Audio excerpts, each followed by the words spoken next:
네, 이번 영상은 대기업, 제조업, 해외 영업 혹은 무역 상사를 대비함에 있어서 면접 준비를 어떻게 해야 될 것인지 제가 작년에 썼던 자료를 직접 보여드리면서 설명해드리고자 합니다. 사실 이건 작년 자료고요. 제가 GS 글로벌을 준비해서 최종 면접이랑 1차 면접 준비할 때 써먹었던 자료들입니다. 결국 가진 않았지만 정말 괜찮은 회사인 것 같고요. 제가 지금 온 회사도 비슷한 패턴으로 만들었어요. 그리고 기본적인 질문들, 예상 질문들은 다 똑같기 때문에 직무가 똑같다면 따라서 어느 회사에든 이와 같이 준비하면 나름대로 괜찮은 결과를 낼 수 있지 않을까 하면서 알려드리고자 합니다.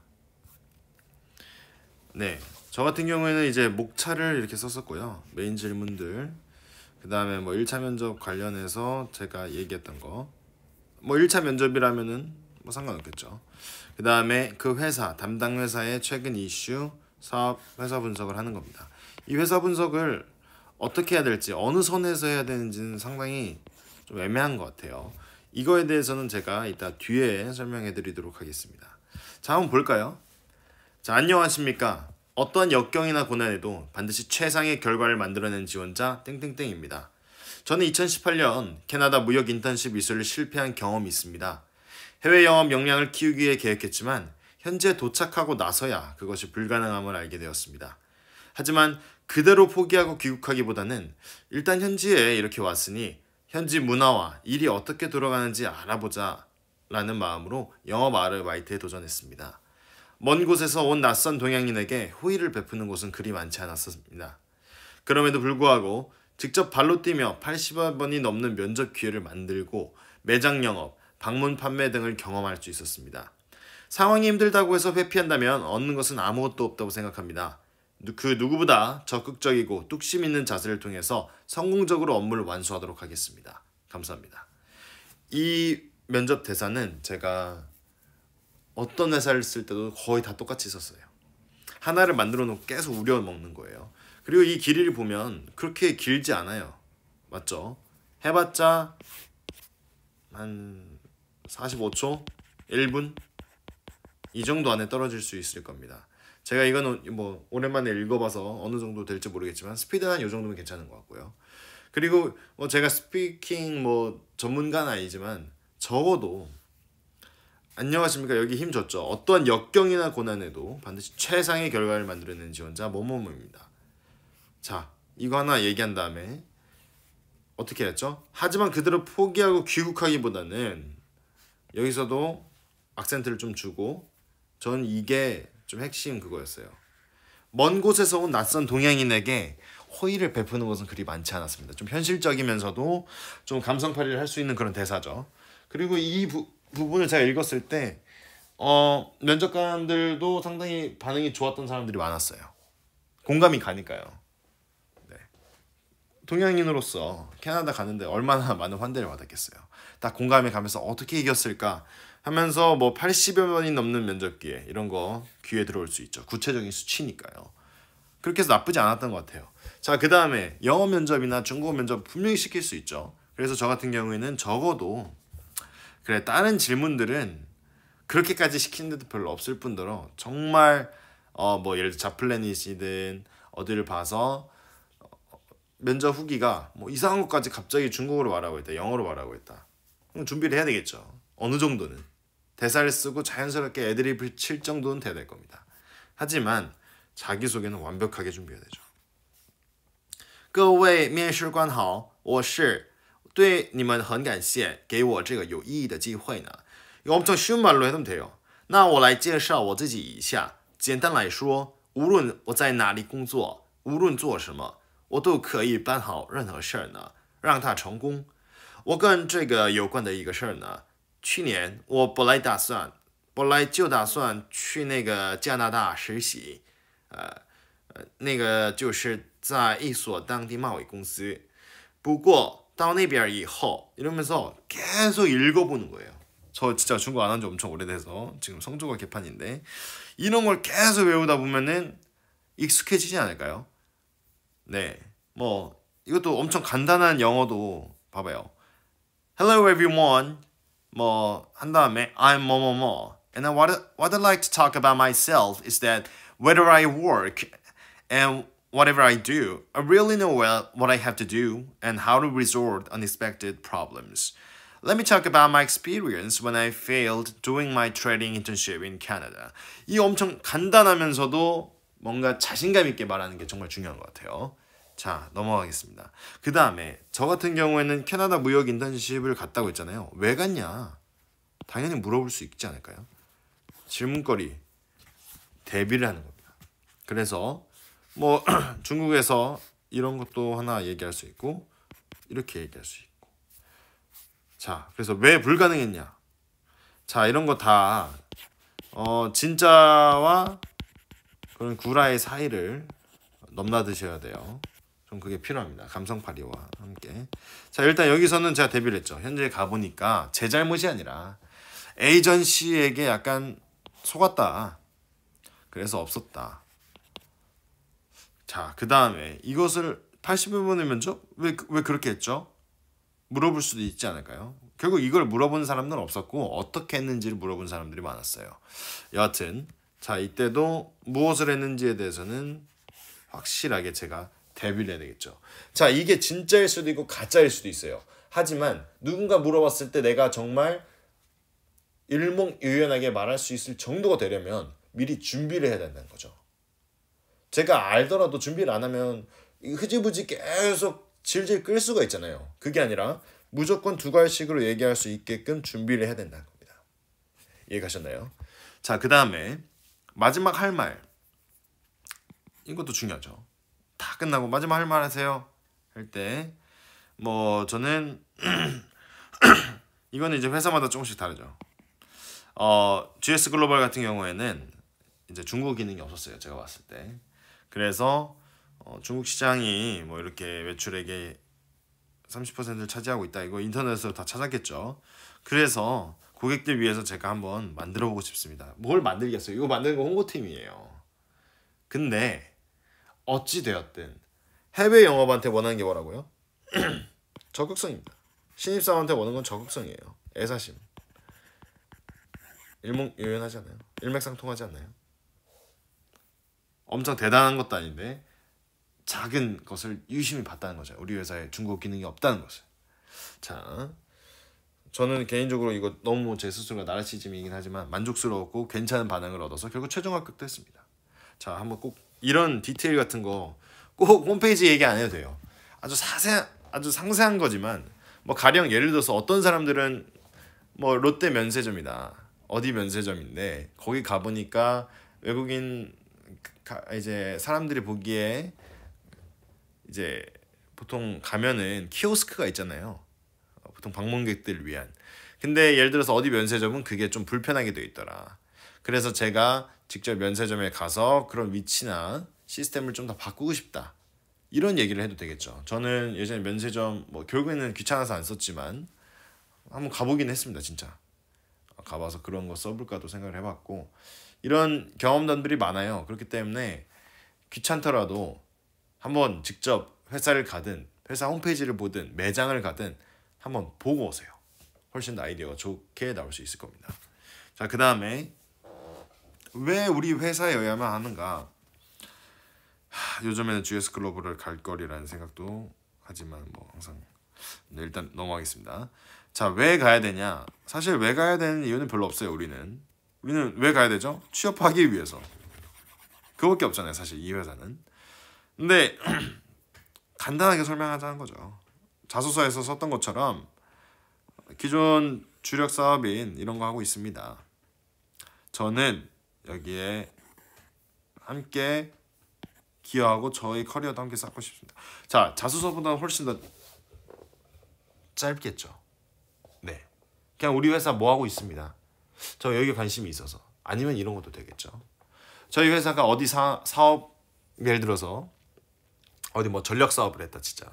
근데 제가 인턴을 하고 있을 때 데일리 리포트를 썼는데 그때 무역 전시회 때도 그렇고 리포트 쓸 때도 그렇고 전력 사업에 대해서 많이 알게 됐다. 그러다 보니 우리 회사에 대해서 알게 됐고 이에 좀 관심이 생겨서 그동안 꾸준히 봐왔다. 회사 이익에 저도 기여를 하면서 제 걸 커리어를 쌓고 싶다. 이렇게 간단하게 말해도 좀 나름대로 설득이 있어 보입니다. 대단한 걸 원하지도 않아요. 사실 회사 지원 동기 어떤 사람들은 이걸 임팩트 있게 쓰지만 저는 엄청 임팩트 있게는 안 썼습니다. 회사마다 조금씩 접근법이 다를 수도 있고요. 이 부분은 제가 또 경력직으로 이번에 이직을 한 선배가 있는데 선배가 뭐 비장의 무기를 가지고 있다고 하더라고요. 그래서 제가 나중에 반드시 알아내서 영상으로도 공유해드리겠습니다. 저도 마찬가지로 써먹고요. 자, 그 다음에 회사의 커리어 플랜에 대해서 말할 때가 있어요. 자, 구체적으로 얘기해주면 좋겠죠. 1년, 5년, 10년, 그리고 20년 너무 많지 않나요? 라고 생각할 수 있겠지만 자, 입사 직후에는 빠르게 적응하겠다. 그 다음에 노하우를 얻겠다. 겸손하게. 자, 그 다음 5년 차면 이제 어느 정도 업무를 다 알잖아요. 대리가 된단 말이에요. 5년 차면 이미 대리겠죠. 자, 그럼 실수를 줄이겠다라고 겸손한 표현을 쓰는 겁니다. 그 다음에 리스크 관리를 하겠다. 자, 그 다음에 뭐 나머지 뻔한 거죠. 10년 뒤에 실무전무가 되고 20년 후에는 임원이 되겠다. 자, 이 정도는 누구는 쓸 수 있겠지만 하여튼 전 이렇게 준비를 했습니다. 제일 중요한 거는 요 단계별 그냥 뭐가 할래요 이게 아니라 단계별로 내가 어떻게 가지고 있는지 구체성을 볼 수 있겠다. 자, 그 다음에 어디 부서에서 일하고 싶은가 이건 그냥 자기가 말하면 돼요. 어디 부서 가고 싶습니다 얘기하면 되고 산업에 대해서 관심을 가진 계기 이런 것도 한번 제가 찾아봤어요. 자, 무역 상사 해외 영업 경우에 좀 더 도전적일 것이라 생각합니다. 물론 메이커 제조업계를 가도 해외 영업을 할 수 있지만 상사는 그렇죠. 왜냐면 이 상사는 특징이 물론 저는 지금 상사에서 일을 안 하지만 시스템이 어떤지는 알죠. 자, 제조업은 우리가 직접 제품을 가지고 있어요. 그래서 우린 바이어만 찾으면 돼요. 셀러? 그건 뭐 구매팀에서 자재 구매하거나 그런 거겠죠. 자, 근데 우리 같은 경우에는 상사 같은 경우에는 우리 같은 경우가 아니라 자, 일단 자기 제품이 없어요. 그럼 일반 트레이딩 시스템이라고 봤을 때는 어디서 떼와서 어디서 소싱을 해와서 어디다 내다 파는 구조겠죠. 자, 이 경우에 셀러도 그렇고 바이어도 그렇고 조율이 더 많이 필요하지 않을까요? 그리고 이 제품을 선택하는 데까지의 그런 과정, 논리, 그 다음에 셀러를 또 구하는 소싱처를 구하는 이런 과정이 정말 힘들 거예요. 무역상사 같은 경우에는. 따라서 이에 대해서 언급을 좀 해주면 좀 더 도전적이라서 하고 싶습니다 라고 해서 하면 얼마나 좋지 않을까 라고 생각합니다. 자, 그 다음에 산업의 관심 이슈 이런 거 찾아보시면 좋을 것 같아요. 근데 산업의 관심 이슈는 무엇보다 뭐겠어요? 당연히 어떤 회사든지 신사업, 신먹거리 사업입니다. 근데 대단한 거 원하지 않아요. 그냥 어느 정도 뜬금 잡아도 상관없습니다. 자, 그 다음에 이거는 뭐 제가 예전에 자플래니에서 봤던 건데 금리 인상이 자사에 미칠 영향 이런 거 요즘에 안 물어보는 것 같아요. 사실 트렌드는 아닌데 금리 인상은 자, 금리 인상이 되면 어떻게 될까요? 갑자기 경제 수업인데 저도 잘 모르지만 자, 미국에서 금리를 올리면 당연히 돈이 미국으로 몰리겠죠. 맞죠? 그럼 우리나라 같은 경우 어떻게 될까요? 달러가 부족하고 가치가 올라갈 거예요. 맞죠? 자, 달러 가치가 올라가면 우리가 제품을 팔고 달러로 받잖아요. 그러면 매출액은 뭐 영업이익이죠. 영업이익은 올라갈 거예요. 왜냐? 매출이 예를 들어서 우리가 1,000달러를 받기로 했는데 이 가치가 지금 우리가 막상 받고 나니까 원화로 환전했을 때 더 올라가잖아요. 그럼 당연히 영업이익이 올라가겠죠. 하지만 우리가 뭐 이자 비용 같은 경우에 우리가 어디다가 지금 뭐 대출을 했을 수도 있고 뭐 했을 수도 있고 다양한 비용이 있겠죠. 이런 부분에 있어서는 우리가 또 손해를 볼 수도 있겠죠.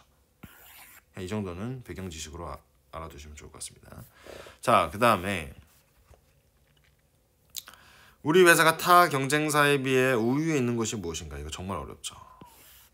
정말 어렵습니다. 특히나 얘네가 1위가 아닌 이상 어려워요. 네, 맞죠? 자, 이 부분은 어떻게든 찾아내야 됩니다. 현직자들한테 얘기를 듣든 뭘 얘기를 듣든 해서 아니면 봐봐요. 포스코 인터내셔널 가지 왜 GS 글로벌 와? 라고 할 수도 있겠죠. 규모가 여기가 훨씬 더 크니까. 자, 그럴 때 그냥 내 기질을 드러내는 겁니다. GS 글로벌 인터넷이 분명히 규모는 작지만 우리가 새로 뭐 이러한 사업들을 하고 있고 그 움직임에 있어서 충분히 성과를 내고 있다. 그리고 무엇보다 저는 회사와 함께 성장을 하고 싶습니다. 이미 만들어 있는 그런 시스템 내에서 제가 할 수 있는 그 역량이라든지 뭔가 회사에 주는 그 파급 효과가 좀 더 적을 것이라 생각합니다. 물론 우리 회사가 규모는 거기보다는 좀 작을 수 있겠지만 제가 우리 회사가 가지고 있는 그런 경쟁력, 강점을 이용해서 저의 커리어를 한번 쌓고 회사와 함께 성장해가고 싶다. 이런 식으로 애들로 쳐도 괜찮을 것 같아요. 왜냐면 여기서 엄청 당황하고 있는 것보다 영업은 결국 뭐야? 말빨이야, 말빨. 여기서 적당히 이렇게 같이 성장하고 싶어서 왔다. 더 크고 싶다. 라고 하면 훨씬 더 좋지 않을까요? 회사가 무조건 규모가 크다고 해서 좋다는 건 아니다. 이런 식으로 나가면서요. 자, 그 다음에 상사의 미래. 뭐 이거는 회사의 미래가 따로 있겠죠. 뭐 예를 들어서 어디 기업 같은 경우에는 무슨 사업을 좀 더 집중을 해야지 되겠다. 자, 상사는 뭐겠어요? 당연히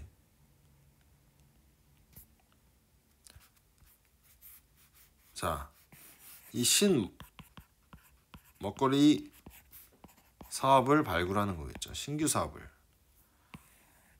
여기에서 미래는 별로 좋지 않아요. 얘기해 주세요. 무역 상사의 입지가 좁아지고 있고 대외적인 리스크가 많습니다. 하지만 상사가 가지고 있는 게 뭐냐? 해외 네트워크는 진짜 좋다 이거 아니야. 자, 이거를 통해서 다각화해서 신사업 발굴하면 좋을 것 같다. 내가 하겠다 라고 말하면 되겠죠. 자, 입사 후 포부. 이것도 마찬가지로 제가 포인트는 뭐냐? 단계별로 하는 거예요. 단계별. 그리고 정말 내가 하고 싶은 사업이 있다. 그럼 그냥 말하면 될 것 같아요. 틀려도 의지가 보이니까요. 하지만 논리적으로 말할 거. 그리고 너무 상세한 내용 들어가봤자 공격받을 수 있어요. 따라서 그 부분은 좀 피하는 게 좋을 것 같습니다. 자, 오늘 여기까지 일단 면접 제 거를 보면서 한번 말을 했는데요. 아까 전에 말씀드렸던 게 회사 최근 이슈.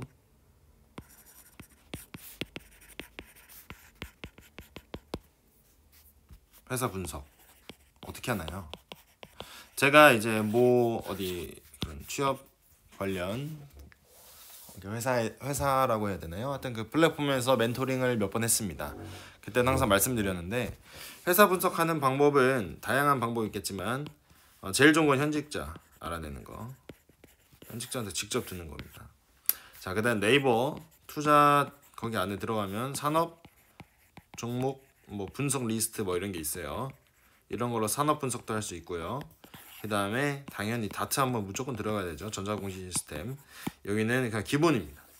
다트는 한번 들어가 봐주고 그 다음에 다양한 요즘에 워낙 많죠. 유튜브도 이용할 수 있겠고요. 저는 그냥 홍보하는 거 아니지만 캐치 위포트도 있고 엄청 많지 않나요? 사람들이 이런 모든 일련의 정보들을 다 모아서 분석하시면 될 것 같아요.